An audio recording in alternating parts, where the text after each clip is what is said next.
오늘 우리에게 주시는 하나님의 말씀은 마태복음 21장 28절에서 31절 말씀입니다.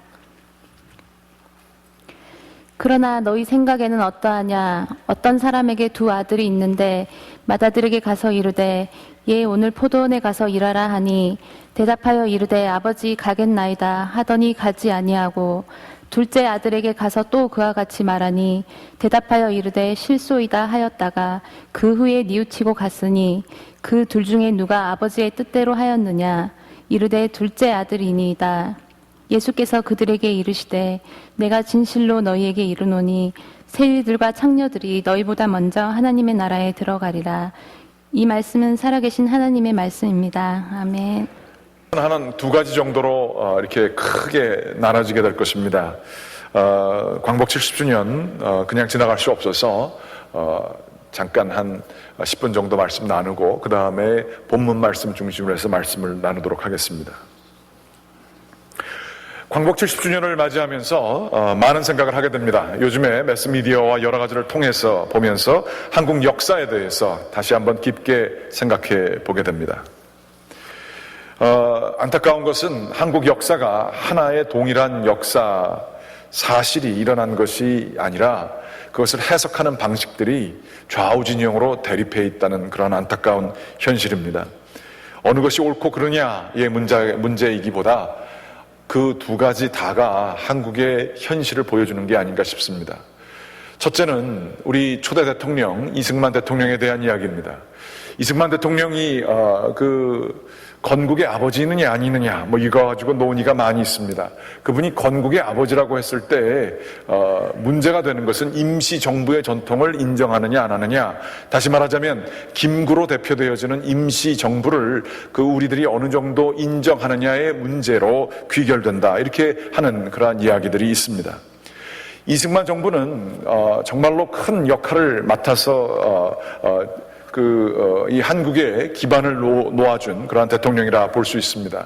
물론 독재나 그러한 어떤 어려움도 주었지만 신앙적인 면에서 특별히 그 이승만이라고 하는 젊었던 시절에 이분이 미국으로 유학을 갈 수 있고 독립운동을 할 수 있었던 그것은 하나님의 말씀이 들어가고 신앙인으로서 이러한 억압과 압제에서 풀려지는 것이 하나님의 뜻이다라고 하는 깨어진 계몽의 정신이 바로 말씀을 통하여 우리 기독교에서 설립한 학교를 통하여서 그에게 들어갔던 것을 볼 수가 있습니다. 그러면서 이 이승만 대통령이 국가를 만들 때에 그 국회를 할 때 거기 국회의원 중에 목사님이 한 분이 계셨대요. 그래서 대한민국 첫 번째 국회 시작을 그 목사님 국회의원에게 부탁해서 그분이 기도하심으로 국회를 시작했다고 하는 얘기입니다. 그분이 가지고 있었던 그 민주주의에 대한 개념, 그리고 이 모든 것들은 상당히 성경적인 바탕을 가지고 있었던 것, 역사적으로 공과 과가 있겠지만 이 모든 것에 대해서 저희들은 또 묵과하고 지나가야 될 것은 지나가면 안 되겠다라고 하는 생각을 하게 됩니다. 그러면서 이 대한민국이 정말 이 광복 70주년을 맞이하면서 정말 깊게 생각해야 될 것 같아요. 지금도 예전 그 대한말 제국처럼 힘들고 어려운 시기를 저희들이 지나가고 있습니다. 앞으로 더 할 것 같습니다. 일본은 지금 무력으로 자위대를 구성하여서 이제 언제든지 준비만 되면 무력을 사용할 수 있는 나라가 될 수도 있고, 아베 총리가 그러한 식으로 은근하게 그쪽으로 밀고 나가고 있고, 또 미국도 그것을 마치 후원하는 듯한 발언들을 많이 하고 있습니다. 뿐만 아니라 중국의 세력도 굉장히 강해지고 있는 것을 보게 됩니다. 그러면서 예전처럼 안정된 구조가 아니라 불안정한 상황 속에서 남북은 갈려져 있는 이러한 안타까운 현실이 우리들 다 알고 있지만 참 염려되는 것이 사실입니다. 이때에 저희들이 미국에 살고 있지만 그 어느 때보다도 더 선명한 역사의식을 가지고 한국 민족이 어떻게 돼야 될 것인가, 그러면서 기도를 해야 되는 때가 바로 이때가 아닌가 싶습니다. 특별히 이번 광복 70주년에 아베 총리가 일본의 그 만행에 대해서 어떻게 이야기를 하느냐가 세계적인 관심이 되었습니다. 메르켈 총리, 독일 총리조차도 나와서 너 자꾸만 이런 식으로 그 과거의 일본의 그 전범으로서의 역사를 부인하는 듯한 발언을 하면 안 된다라고 충고까지 했다는 사실을 여러분께서도 잘 아실 것입니다. 그러면서 담화를 하였는데요. 그 가운데에 굉장히 눈에 보여지는 것이 두 가지가 있었습니다. 사죄를 하는 것 같지만 사죄를 정확히 하지 않고 주어를 분명하지 않게 하는 이 담화 내용이 있었습니다.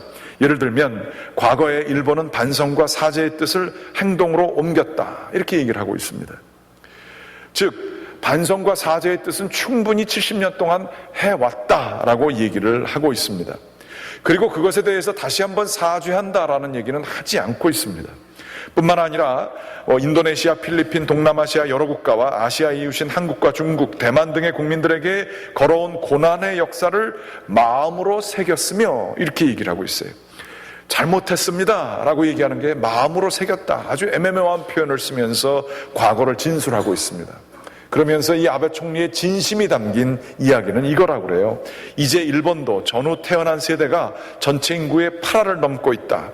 과거 전쟁과 아무런 관련이 없는 우리의 아들이나 손자, 그리고 다음 세대에게도 사죄의 숙명을 안겨주어서는 안 된다, 이렇게 얘기를 하고 있어요. 얼핏 보면 맞는 얘기입니다. 지금 70년 지났고 그동안 열심히 사죄를 해왔기 때문에 이제 우리 더 이상 안 해도 되지 않느냐, 우리 후세에대는 그 사죄의 사명을 주지 않아야 되는 게 아니냐, 그래서 내가 사죄하지 않았다라는 식으로 얘기하는 듯한 발언을 해주고 있습니다. 일본이 과연 사죄했습니까? 제대로 된 사죄를 했었으면 지금도 중국과 한국이 그렇게 분노하며 있겠습니까? 일본은 제대로 한번 사죄한 적이 없으면서 지금은 사죄를 여태까지 해왔다라고 하는 표현을 쓰고 있습니다.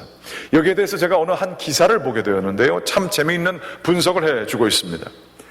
과거에 잘못을 한 세대는 다 지나갔고 새로운 세대가 왔으니 이 역사에 더 이상 발목을 묶여서는 안 된다라고 하는 이 발언이 어찌 보면 맞아 보이는 얘기지만 굉장히 무책임한 얘기라 하는 것이지요. 특별히 사람을 판단하는 데 있어서 개인적인 자유, 한 개인이 가지고 있는 자유를 존중하는 듯한 발언이라는 것이죠. 즉 내가 한 결정은 내가 책임질 수 있지만 내가 한 결정이 아니라 조상이 한 결정이고 조상의 잘못인데 왜 내가 지금까지 와서 잘못을 얘기해야 되겠느냐, 이렇게 얘기하는 것. 이 서구의 개념, 근대적인 독립적 자아 개념을 가지고 근데 나는 나 혼자 책임진다, 개인 중심주의적인 사고를 가지고 이야기를 했다라고 하는 얘기입니다. 그렇지만 대표적인 이 사람에 대해서 연구하는 마이클 샌델, 정의란 무엇인가라는 책을 쓴 그러한 분이 이야기하신 것처럼 이러한 독립된 상황과 맥락 없이 혼자 똑 떨어져 있는 나는 나 자신에 대해서만 책임지면 되지 않느냐, 이 얘기는 허구적이라 하는 것입니다. 나라고 하는 존재는 분명히 역사적인 산물이라 하는 것이죠. 나의 아버지 또한 조상들이 있었고 할아버지가 있었고 그러한 공동체의 유산으로서의 나가 있다라고 하는 거지요. 역사 속에서 내 자리가 위치되어졌다라고 하는 그러한 겁니다. 뿐만 아니라 역사뿐만이 아니라 공동체 안에 나지 공동체와 상관없는 나의 모습이라는 것은 그것은 허구 중에 허구라라고 하는 이야기를 하고 있습니다.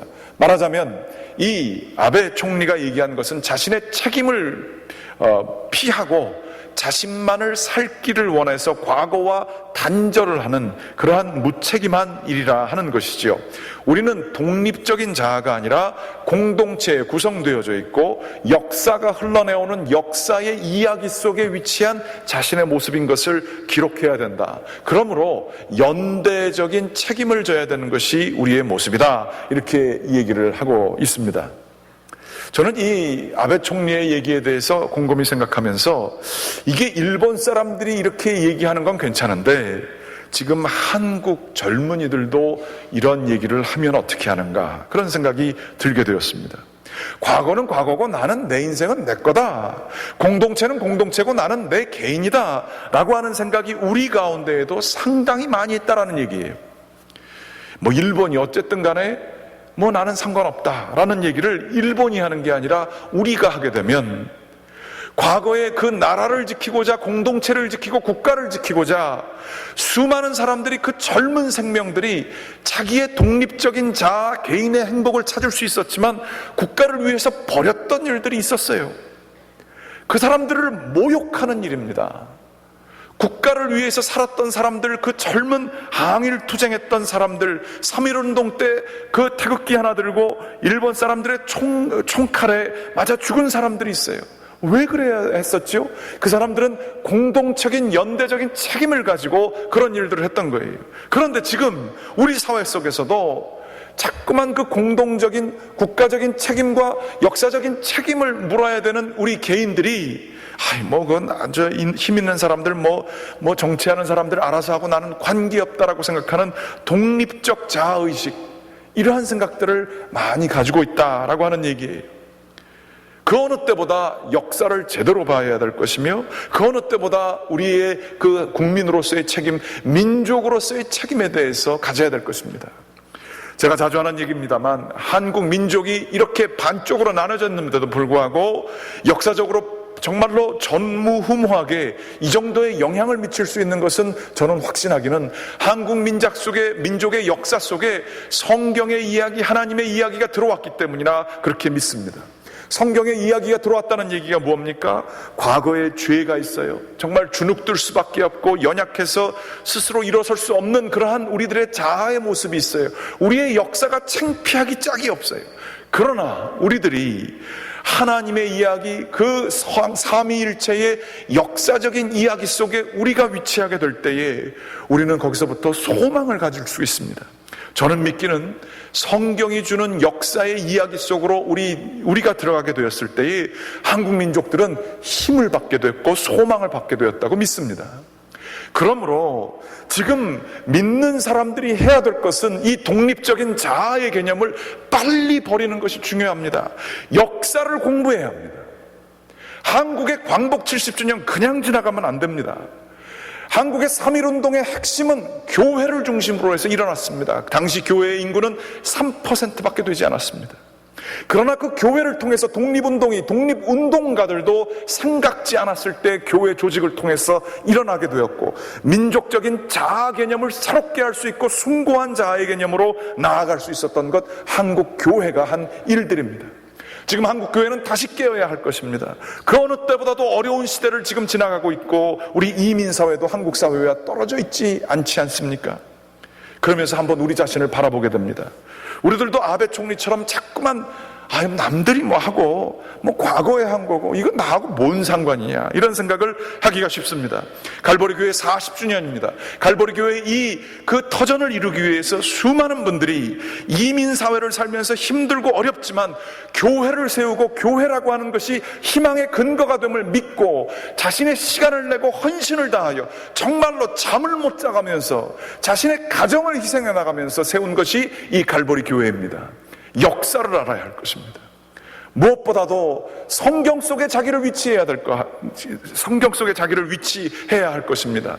성경 속에서의 자기의 모습, 저희를 사랑하시는 예수 그리스도, 아브라함과 이삭과 야곱과 요셉과 그리고 나의 하나님 되시는 이 역사 속의 면면이 흘러내오는 우리 자신의 모습을 기억을 해야 될 거예요. 그렇게 성경의 이야기를 우리 가운데에서 가지게 될 때에 우리는 애국을 하는 것뿐만 아니라 세상의 소망으로 자리를 잡을 수가 있는 것입니다. 그런데 우리 가운데도 자꾸 그런 마음이 있어요. 성경? 이건 유대 민족의 역사 아닌가? 열심히 믿는 사람들한테는 좀 되겠지만 나는 그것과 상관없지 않느냐? 그러면서 자기를 끊임없이 모든 것을 의심해요. 그러면서 어떠한 이야기도 선택을 못하는 사람들이 많다는 거예요. 다른 얘기들이 많아요. 그런데 그러한 얘기들의 갈보리 교회, 그건 나하고 상관없는 거예요. 남들 열심히 하는 사람들 얘기지 나하고는 별로 상관없어요. 나는 내 독립적인 자아고 내 신앙생활하는데 도움이 주면 좀 다니는 거고, 마음에 안 들면 언제든지 나에게 도움이 줄 수 있는 곳으로 옮길 수 있는 거예요. 독립적인 자아예요. 허구예요. 그런 것 가지고는 역사를 바꿀 수가 없어요. 정말로 이 시대에 깨어있는 사람들은, 우리가 앞으로 어떻게 나가야 될까를 아는 사람들은 그 어느 때보다도 과거로 돌아가고 우리의 역사를 귀히 여기는 그러한 마음을 가져야 될 줄로 믿습니다. 특별히 성경의 이야기 속에 예수 그리스도의 이야기가 내 이야기가 되게 될 때에 우리는 수천 년 동안 내려왔던 그 놀라운 하나님의 언어 속에 우리들이 들어가게 되는 거예요. 말이 표현이 어렵습니다만 하나님의 이야기 속에 들어가게 돼요. 그러면서 우리가 앞으로 나아가야 될 방향을 새롭게 볼 수 있어요. 한국의 3.1운동을 했던 사람들이 그 출애굽 시절에 어려웠던 애굽 땅에서 고통받던 민족들을 하나님께서 도와주신다라고 하는 성경의 이야기를 믿음으로 가질 때에 그들은 하나님을 신뢰하고 총칼 앞에서 내가 죽더라도 하나님께서 해방을 주실 것이다 라고 하는 소망으로 나아갔던 걸 볼 수 있습니다. 그래서 숭고한 3.1운동이 있었던 걸 볼 수가 있어요. 원하옵고 바라옵기는 이 시대에 우리 애국했으면 좋겠습니다. 기도하게 되기를 원합니다. 광복 70주년 기도하게 되기를 원합니다. 이 나라 제대로 세워주십시오. 뿐만 아니라 이민교회 제대로 세워주십시오.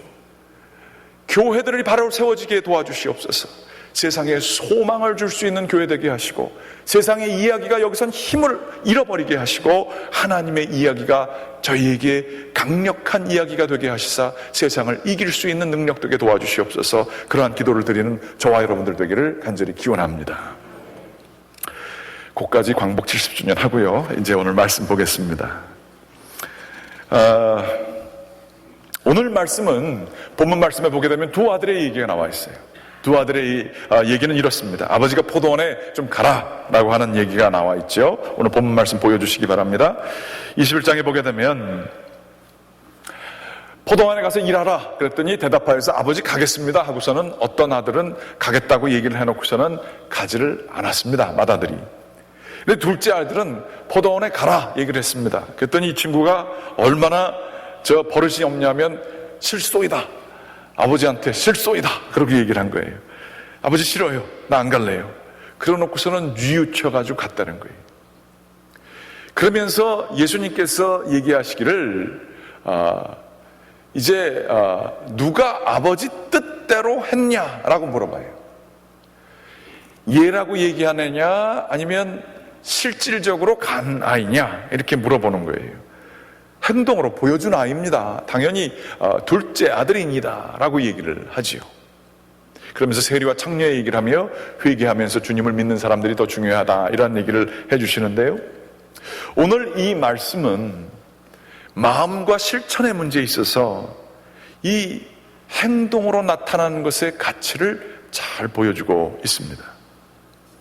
오늘 제가 목회 칼럼 쓴 내용과 상당히 유사한 내용입니다. 우리는 보통 겉사람 보여지는 것과 속사람이 늘 다른 아주 말하자면 생각과 행동이 다른 것을 할 수밖에 없는 존재들인 것 같아요. 그러면서 속 생각이 여러 가지도 있지만 겉으로 드러나는 것과 동일하진 않아요. 그래서 그것이 동일한 것 자체가 성실하다라고 하는 얘기가 자기의 성자에 말씀 원자가 이루어진 거 아니겠어요? 그래서 자기가 말한 대로 생각한 것과 행동이 일치하는 사람이다. 이것을 성실한 사람이다. 이렇게 얘기를 합니다. 그런데 이것이 늘 일치하지 않게 될 때에 우리들은 사람들을 비판할 때 겉으로는 번지르르하게 하면서 속마음은 다른 마음을 품었다. 우리들은 늘 그런 의심을 할 수 있습니다. 그리고 많이 그렇게 합니다. 또 그것이 사실일 때가 있습니다.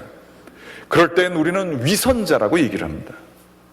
그런데 반대로 어떤 사람들은 겉으로 드러나는 것이 틀려요. 잘못된 행동을 해요. 그런데 우리가 그 사람들을 이해할 때 하는 얘기가 그 사람 속마음은 안 그래요. 속으로는 좋아요. 이렇게 얘기를 합니다. 그러면서 속생각이 굉장히 더 중요한 것처럼 얘기를 하는, 마음의 중심이 훨씬 더 중요한 것처럼 우리들이 생각을 하게 됩니다. 그런데 그러한 생각이 기독교 교리와 잘못 연결이 되어지게 되면 매우 골치 아파집니다. 하나님께서는 외모를 취하지 아니하시고 중심을 보신다라는 얘기를 하면서 겉으로 드러나는 것보다는 그 마음의 중심이 더 중요하다라고 하는 얘기, 그건 맞는 얘기입니다.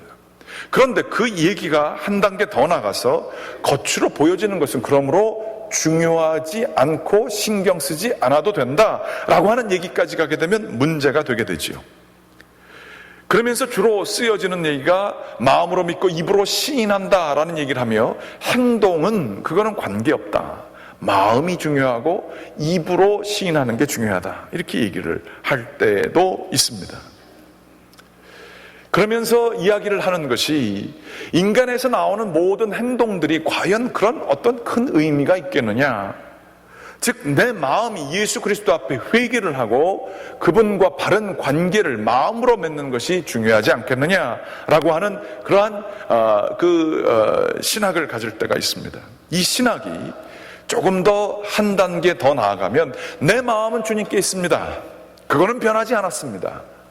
그렇지만 내가 지금 행동을 하거나 다른 것을 하기에는 바쁘기도 하고 마음에 안 들기도 하고 내가 지치기도 해서 내 마음만 주님께 드립니다. 내 마음 아시지요? 라고 하면서 나아갈 때가 있다라고 하는 거예요. 충분히 하나님도 이해하실 수도 있는 상황도 있고, 사람이 보기에도 이해할 수 있는 그런 상황이 있을 수도 있어요.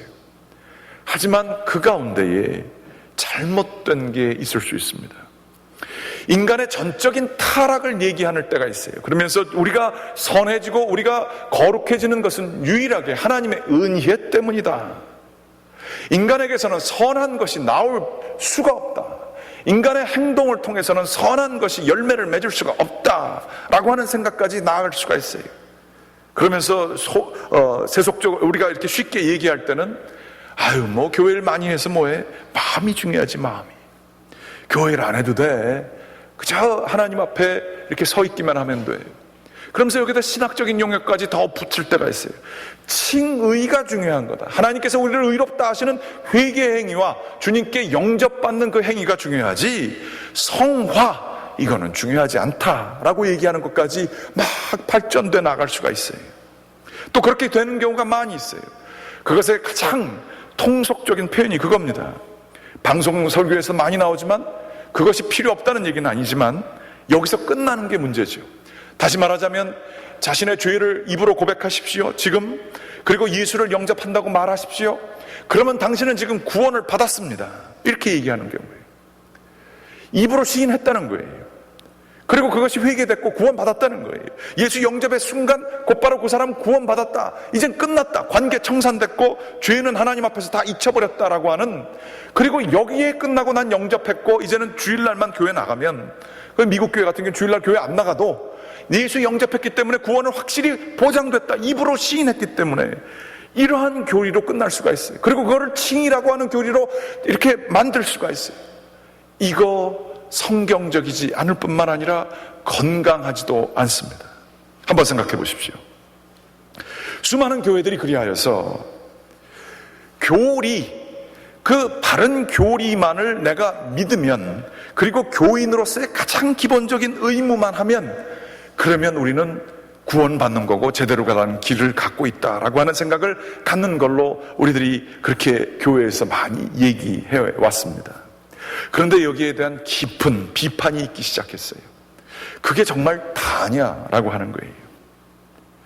교인이라고 하는 얘기가 그런 의미는 원래 아니었지만, 교리를 믿는, 그리고 거기에 지적으로 동의하고 그냥 그렇게 의무, 기본적인 헌금 어느 정도 하고 주일만 나오면 다 되는 것처럼, 그건 커트라인인 것처럼 얘기하는 게, 그게 예수님이 의미하는 바냐? 그렇지 않다는 거예요.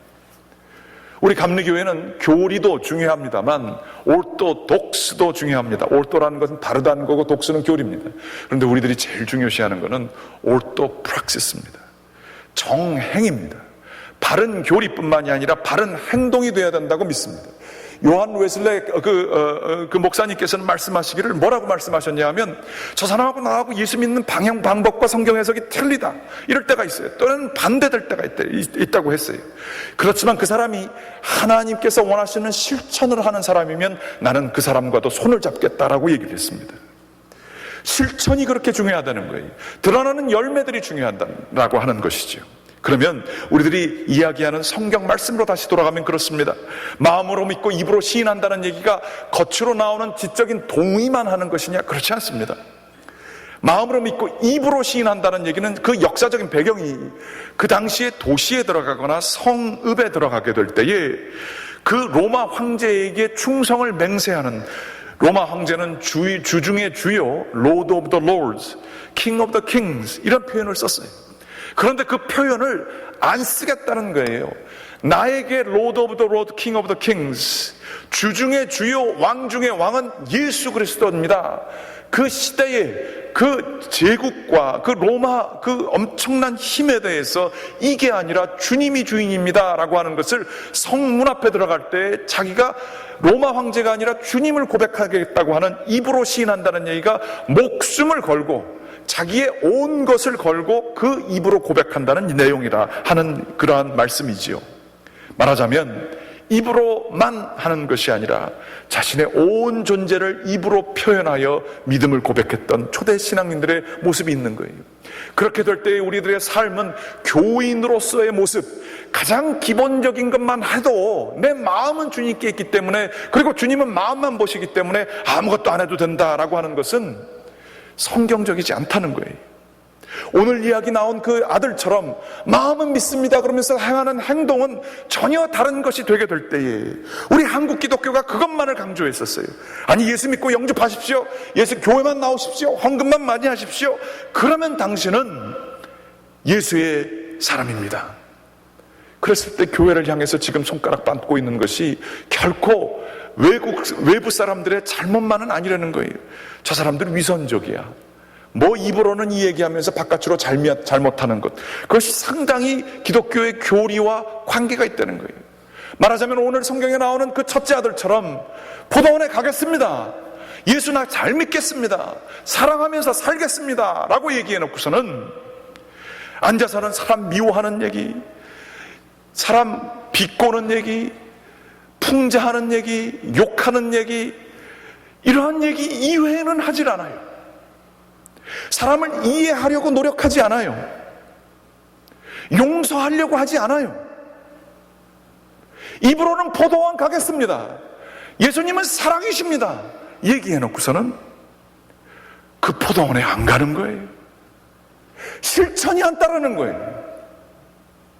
마음속에 사랑을 갖기 위해서 씨름해 본 적이 없는 거예요. 내가 그 사람 너무 미워 죽겠는데 하나님 저에게 사랑을 주시옵소서. 한 번도 자신을 꺾으면서 하나님 앞에서 포도원 가기 위해서 수고하지 않는 거예요. 그러나 안 가겠습니다 솔직하게 얘기를 했지만 그게 아버지의 뜻이 아닌 것 같아 자기를 꺾는 사람들, 그래서 행동으로 보여주는 사람들, 이 사람들이 그 어느 때보다도 더 필요하다라고 하는 그러한 말씀인 것을 볼 수가 있습니다. 마태복음 7장 21절은 이런 얘기가 있습니다. 나더러 주여 주여 하는 자마다 다 천국에 들어갈 것이 아니요 실천하는 자라야 천국에 갈 것이니라. 주여 주여 하는 것만 가지고 되지 않고 우리가 실천을 해야 된다라는 얘기지요.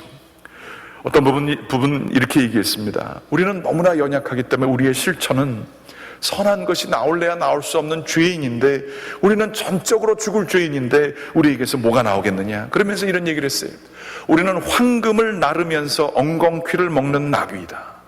우리의 믿음은 황금이라는 거예요. 그렇지만 우리들의 현재의 삶은, 실존적인 삶은 엉겅퀴를 먹는, 잡초만 먹고 있는 그런 나귀, 못생긴 나귀에 불과하다는 것이지요. 그러나 이 나귀가 황금을 지고 반드시 가야 할 곳에 간다고 한다면 그 나귀는 제대로 된 사명을 할 것입니다. 그런데 엉겅퀴 쫓다가 황금이 가야 할 곳에 제대로 가지 않고 자기의 고집대로 간다고 한다면 그 나귀는 황금과 분리되어 버림을 받을 것이고, 다른 나귀를 통하여서 하나님께서는 일을 하실 것입니다. 말하자면 이런 얘기입니다. 우리가 정말로 못났고 우리가 정말로 선한 것이 나올 수 없는 죄인이죠. 하지만 주님의 말씀에 따라 수고하며 실천하기로 나아가는 삶을 살지 않는다고 한다면 그것은 위선이라 하는 얘기이지요. 그러면서 우리들이 기억해야 합니다. 요한 웨슬레 목사님 그래서 얘기하셨어요. 회개한다고 사람들이 막 그 얘기를 하는데 정말로 진정한 회개는 주머니가 회개해야 된다, 그런 얘기를 하셨어요.